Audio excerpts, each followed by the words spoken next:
The shuttle doors opened with a soft hiss. Ambassador Woojin Lee stepped out into the Earth Station dock. His face was red with anger, his hands were shaking. Behind him, the other human diplomats looked just as upset. "Sir," asked his assistant, Jiho Park. "How did it go?" Woojin did not answer right away. He walked fast toward the transport tube. His expensive diplomatic suit was wrinkled. His tie was loose. He looked like a man who had been fighting a losing battle for years. "They laughed at us," Woojin said finally. His voice was quiet but full of rage. "They actually laughed when I asked for equal voting rights in the council." Jiho had worked with the ambassador for 5 years. He had never seen his boss this angry before. "What did they say exactly?" Woojin stopped walking. He turned to face his assistant. His eyes were dark with fury. "That slug thing from the Vorthan Empire, Glorothax. He said humans should be grateful. Grateful, he said we should thank them for letting us serve the superior species." The transport tube carried them through the station toward the government sector. Outside the window, space looked peaceful. Stars shone like tiny diamonds, but Woojin knew the truth. Out there, alien ships watched Earth. They made sure humans stayed in their place. 200 years, Woojin said to himself. 200 years we have tried to be nice. We followed their rules. We paid their taxes. We asked politely for respect. The tube stopped at Government Central. Woojin walked out and headed straight for the emergency meeting room. Inside, Earth's most important leaders were waiting. They had been watching the council meeting on live video. Director Taeho Kim sat at the head of the big table. He was a tall man with gray hair and serious eyes.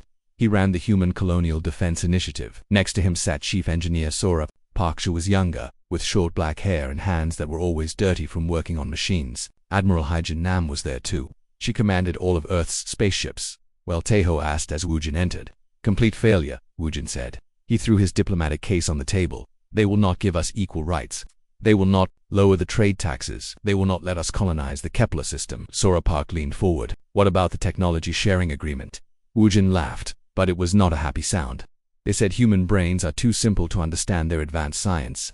They offered to sell us some old mining equipment instead." Admiral Hyde hit the table with her fist. "Those arrogant alien bastards. Our ships are faster than theirs. Our weapons are better. Why do we keep asking for permission?" "Because we are civilized," Taeho said calmly. "Because we believe in peace and cooperation." "And where has that gotten us?" Hyjin shot back. "They treat us like pets. Smart pets, maybe, but still pets." Woojin sat down heavily in his chair. He looked tired. "It gets worse. The Crystalline Collective is demanding we stop all research into faster-than-light communication. They say it is too dangerous for humans to have that technology." What? Sora Park stood up quickly. "But we are almost finished with the prototype. 3 more months and we will have instant communication across the galaxy." "They do not care," Woojin said. "They want us to give them all our research and let them decide if we can use it." The room went quiet. Everyone knew what this meant. The aliens were not just treating humans as second-class citizens anymore. They were actively trying to keep humanity weak and dependent. Taeho Kim looked around the table at each person. They were the smartest, strongest leaders Earth had. They had spent their whole lives trying to make humanity's place in the galaxy better. And for what? "I have something to say," Taeho said slowly. "I have been thinking about this for a long time. We have been doing this all wrong." "What do you mean?" asked Wu-Jin-Tae-Ho. Stood up. He walked to the big window that showed Earth. Spinning below them, the blue planet looked beautiful and peaceful. But Taeho knew better. Down there, 12 billion humans lived their lives under alien rules they had never agreed to follow. "We keep asking for respect," Taeho said. "We keep trying to prove we deserve it. But respect is not something you ask for. Respect is something you take." Sora Park nodded slowly. "You mean we should stop being polite?" "I mean we should stop being weak," Taeho said. He turned back to face the group. "Every time we ask nicely, they see weakness. Every time we accept their insults, they think we are soft. Every time we follow their rules, they make more rules to control us." Admiral Hyjin smiled for the first time that day. "I like where this is going." Taeho walked back to the table. He put both hands on it and leaned forward. "Here is what I think. They want to treat us like children. Fine. Let us show them what that happens when the children grow up and get angry." "What are you suggesting?" Woojin asked. "I am suggesting we stop asking for permission," Taeho said. "I am suggesting we do something so big, so impossible to ignore, that they will have to take us seriously." Sora Park's eyes lit up. As an engineer, she loved big projects. "What kind of something?" Taeho smiled. It was not a nice smile. "Something that will make them understand we are not their pets anymore. Something that will show the whole galaxy exactly what we think of their superior attitude." "You were talking about a statement," Admiral Hyjin said. "A big, loud statement that everyone will see." "The biggest statement possible," Taeho agreed. "So big they will see it from anywhere in the galaxy. So clear that even the stupidest alien will understand what it means." Woojin looked worried. "That sounds like it could start a war." Taeho's smile got wider. "Maybe. But we have been losing a war for 200 years. At least this way, we would be fighting back. The room went quiet again. Everyone was thinking about what Taeho had said. They were tired of being insulted. They were tired of being controlled. They were tired of being treated like they did not matter. Sora Park broke the silence. I might have an idea, she said quietly. Something we could build. Something really big. How big? Taeho asked. Sora looked around the table. Her eyes were bright with excitement. Big enough that they will never ignore us again. Admiral Hyjin leaned forward. Tell us. Sora Park smiled. Give me 24 hours. I need to run some numbers. But if I am right, we can build something that will change everything. Taeho nodded. Do it. And remember, no more asking for permission. No more being polite. No more accepting their rules. As the meeting ended, each person felt something they had not felt in years. Hope. For the first time since humanity had joined the galactic community. They were going to do something on their own terms. Outside the window, Earth continued to spin, but down on the surface, and in the space stations around it, something was changing. Humanity was getting ready to remind the galaxy why it was a bad idea to make humans angry. The age of asking nicely was over. 24 hours later, Sora Park stood in front of the biggest holographic display in the engineering center. Her hair was messy from staying up all night. Her eyes were red from staring at calculations, but she was smiling like she had just discovered fire. This is it, she said to the group of leaders. This is how we make them listen. The hologram showed a massive structure floating in space. It was shaped like a human hand, with one finger pointing upward. But this was not just any finger. This was enormous beyond imagination. How big? Asked Taeho Kim. 50,000 kilometers tall, Sora said proudly. Big enough to see from anywhere in the galaxy. Big enough that they cannot pretend they do not see it. Admiral Hyjin whistled softly. That is bigger than most planets. Exactly, Sora said. We call it Project Defiance. It'll be the biggest thing any species has ever built, and it will be shaped like the most basic human gesture of disrespect. Woojin looked at the plans. Can we actually build something this big? Sora nodded excitedly. I ran the numbers all night. We have the technology. We have been hiding how advanced we really are. Remember, they think we are too stupid to understand their science. But we have been developing our own science. She touched the hologram controls. The image changed to show the internal structure.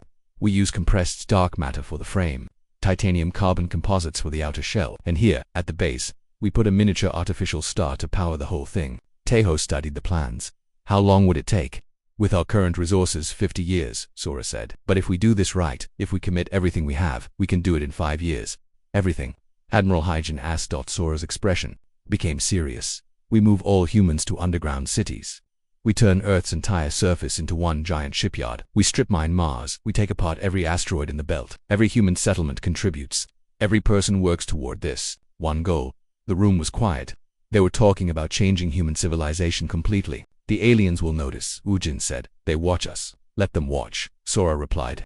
We tell them we are building new cities, new factories. They think humans are inefficient anyway.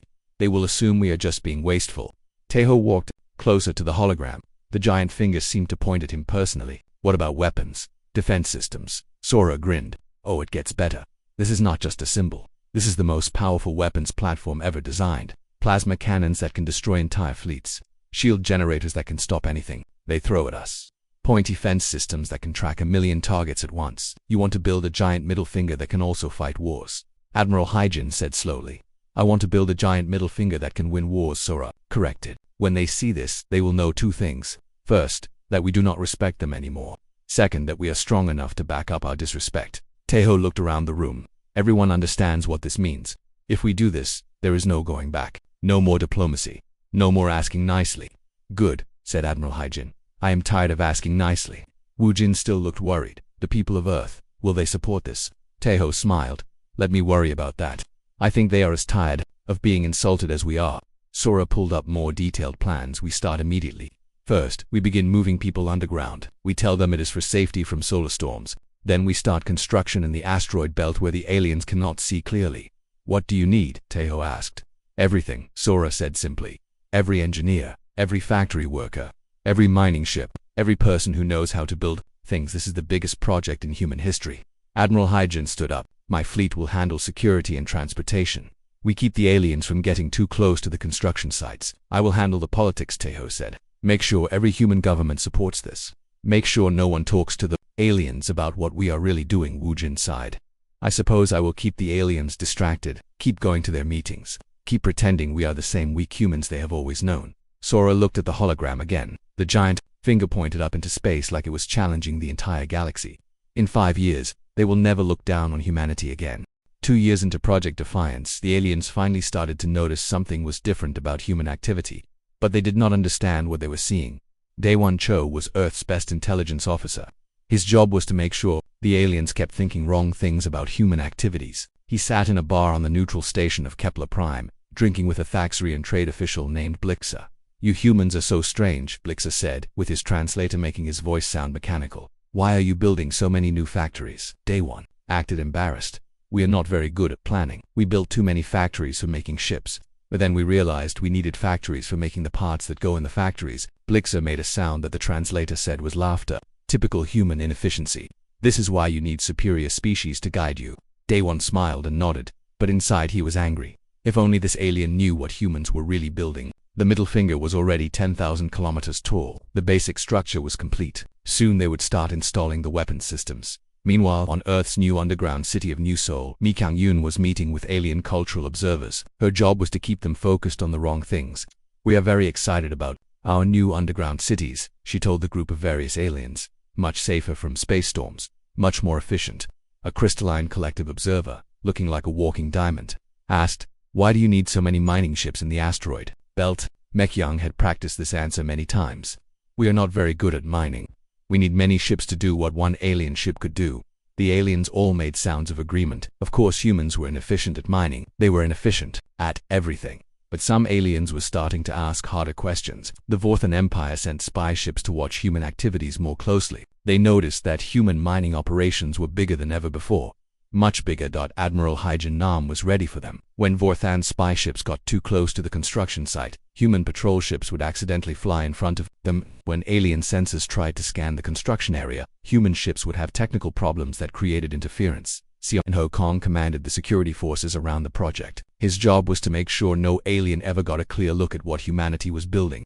His ships formed a moving wall around the construction site, always staying just far enough away to look normal. But the aliens were not stupid forever. After 3 years, some of them began to realize that all the human activity was connected. The Thaxarian hegemony sent a formal investigation fleet to the asteroid belt. "We demand to inspect your mining operations," the Thaxarian commander told Admiral Haijin over the communication channel. Of course, Admiral Haijin replied politely, "You can inspect mining station Alpha 7. It is our newest facility." What the Thaxarians found was exactly what they expected: a normal human mining station, inefficiently operated and producing average amounts of raw materials. What they did not see was that it was a fake station, built just for inspections like this.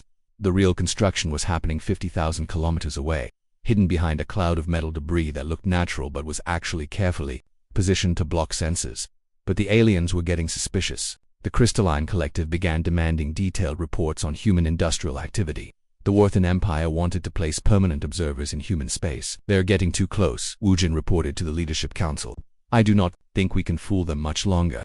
Sora Park looked up from her engineering reports. The project was almost finished. The giant middle finger now stood 45,000 kilometers tall. The weapons systems were being installed. The artificial star at the base was ready to go online.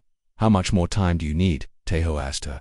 6 months for full completion, Sora said. "But we could activate the basic systems in 2 months if we had to." Taeho nodded. "Get ready to speed up the timeline. I think we are about to run out of time to keep this secret."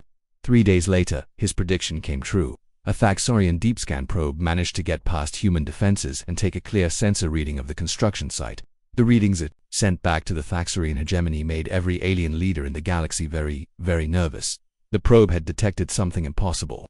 Humans were building a structure the size of a small planet, and it was not shaped like any space station or ship anyone had ever seen. Within hours, every major alien power knew that humanity was up to something big, something unprecedented, something that might change the balance of power in the galaxy. The age of human secrecy was over. The emergency session of the Galactic Council happened faster than any meeting in their history. Representatives from every major alien power gathered to discuss what the humans were really building. "The structure is 50,000 kilometers in height," reported the Thaxarian military analyst. "Our best scans suggest it is shaped like some kind of biological appendage." "A weapon?" asked the Vorthan representative. "Unknown, but the power readings are enormous.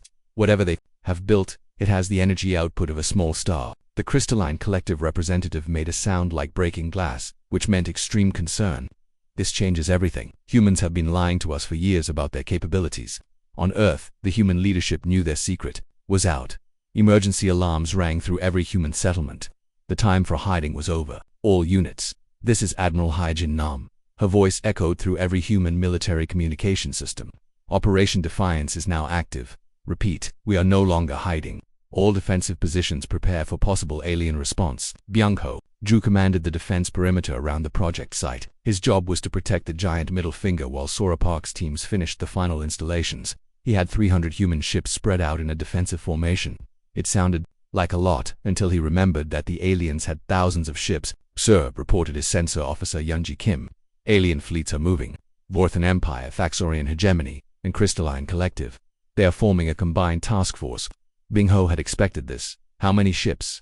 Over 2,000. Sir, they are demanding we stop construction immediately. Byung-ho smiled grimly. Tell them we decline their demand. The alien response was swift. The combined alien fleet jumped into the asteroid belt and surrounded the human defensive positions. They outnumbered the humans 6-1. Attention human forces, came the transmission from the alien fleet commander. You will cease this illegal construction immediately and surrender your weapons to Galactic Council authority. Ginwoo Park commanded the human rapid response fleet. His ships were the fastest and most advanced humanity had ever built, but even he knew they were facing impossible odds. Admiral, he reported to Haijin, we are completely surrounded. If they attack together, we cannot win. Admiral Haijin was on the bridge of her flagship, the Defiance. Through the main view screen she could see the massive middle finger rising. From the asteroid construction site it was almost complete. So close, Sora, she called over the communication system. How much longer? 20 minutes, came Sora's voice from the construction control center. Just 20 more minutes and all systems will be online. The alien fleet commander was losing patience. You have 5 minutes to surrender. After that, we will consider you hostile and respond accordingly. Admiral Haijin looked around her. Her crew was scared but determined. They all knew what was at stake. This was the moment that would decide humanity's future in the galaxy. All ships, she said calmly, prepare for battle. We hold this position no matter what, Admiral Younji Kim said quietly. There are too many of them. I know, Admiral, Haijin replied, but we do not need to win. We just need to survive for 20 minutes. The countdown began. The alien fleet powered up their weapons. The human fleet spread out to make themselves harder targets. In the construction site, Sora Park and her teams worked frantically to bring the final systems online. 15 minutes, Sora called out. Alien fleet commander sent one final message. Your time is up. All ships open fire. 2,000 alien ships began shooting at 300 human ships. The space around the construction site filled with laser beams and plasma bolts. The battle for humanity's future had begun, but the humans had a surprise waiting. As the first alien shots reached the defensive perimeter, something unexpected happened. The shots just stopped in space, absorbed by invisible shields. What the alien fleet commander said in confusion. Sora Park's voice came over the communication channel, and this time she was talking to everyone, humans and aliens, alike. Attention all ships, she said. You are now in the defensive range of Project Defiance. I suggest you reconsider your attack. The giant middle finger, still under construction, began to glow. Power flowed through its massive structure. Weapon systems that the aliens had never seen before came online. The balance of the battle was about to change completely. The first shot from the giant middle finger was a warning. A beam of pure energy lanced out from the structure's tip and destroyed an empty asteroid. The asteroid simply disappeared, turned into its basic atoms in a fraction of a second. The alien fleet stopped shooting immediately. This is Admiral Haijin Nam of the Human Defense Force, came the broadcast to every ship in the area. You are in violation of human space. You have exactly 10 minutes to withdraw to a safe distance. The alien fleet commander could not believe what he was seeing. The readings from his sensors made no sense. The human structure was showing power levels that should be impossible. The weapons systems were beyond anything in the galactic database. How he whispered to himself. Young Su-han was the new human ambassador. Unlike Wu Jin, who had spent years asking politely for respect, Young Su's job was to tell the aliens how things were going to be from now on. The answer to your question is simple, Young Su said, his voice broadcasting to every ship in the alien fleet. You assumed we were stupid. You assumed we were weak. You assumed we would always accept being treated like children. The giant middle finger rotated slowly in space. Its weapon systems tracked every alien ship simultaneously. The message was clear. Any ship that made a hostile move would be destroyed instantly. You were wrong, Young Su continued. While you were congratulating yourselves on your superiority, we were learning. While you were making rules to keep us weak, we were developing technology you cannot imagine. While you were laughing at us, we were preparing this. Sora Park's voice joined the broadcast. This structure is called the Gesture. It is powered by an artificial star. It is armed with weapons that can destroy entire fleets. It is defended by shields that can stop anything you have, and it is aimed at the Galactic Council headquarters. That last part got everyone's attention very quickly. The alien fleet commander tried to sound authoritative. You cannot threaten the Galactic Council. That is an act of war against all civilized species. Sujin Lee, the new director of interspecies relations, answered that objection. We are not threatening anyone. We are simply informing you that humanity will no longer accept second-class treatment. The gesture will remain pointed at Council headquarters until our demands are met. What demands? The alien commander asked. Dong-Hyeon Kim, Admiral of the new human galactic fleet. Read the list. Equal representation in all Council decisions. An end to all trade restrictions on human space. Recognition of human sovereignty over our territory. And a formal apology for 200 years of condescending treatment. The alien fleet was stuck. They could not attack because the human weapons were too powerful. They could not ignore the demands because the gesture was pointed directly at the most important political center in the galaxy. They could not negotiate from a position of strength because they were clearly outgunned. For the first time in galactic history, humans held all the cards. The Galactic Council emergency session lasted 3 days. Representatives argued and shouted and threatened, but every time they looked at their sensor readings from the gesture, they remembered that humanity was no longer asking for permission. They built it in secret for years, the Vorthan representative said. They lied to us about their capabilities. How do we know they have not built other weapons? We do not, admitted the Thaxirian representative. But does it matter? One structure like that can dominate the entire galaxy. The crystalline collective representative made the sound that meant deep thought. Perhaps we should consider their demands. They are not asking for control of the galaxy. They just want equal treatment. On the 4th day, the Galactic Council sent a formal delegation to meet with human representatives. The meeting took place in a neutral location, right next to the gesture itself. The alien delegates could not help staring at the massive structure. It was even more impressive up close. The middle finger seemed to point directly at them, personally. The message was unmistakable. Humanity was done being polite. Your demands are reasonable, the lead alien delegate admitted reluctantly. But the method of presenting them was quite aggressive. Young Suhan smiled politely. We tried reasonable requests for 200 years. You laughed at us. We tried diplomatic negotiations. You ignored us. We tried working within your system. You made it clear we would never be equal partners, so we stopped asking, added Sujin Lee, and we started telling. The negotiations took a week. In the end, humanity got everything they had demanded. Equal council representation, equal trade rights, recognition of sovereignty, and yes, even the formal apology. The signing ceremony took place on the council headquarters station. For the first time in galactic history, a human sat at the council table as an equal partner with veto power over major decisions. As young Suhan signed the new galactic treaty, he looked out the station's main window. There, rotating slowly in space, the gesture continued its eternal watch. The giant middle finger caught the light of distant stars and reflected it back into space like a beacon. Beautiful day, is it not?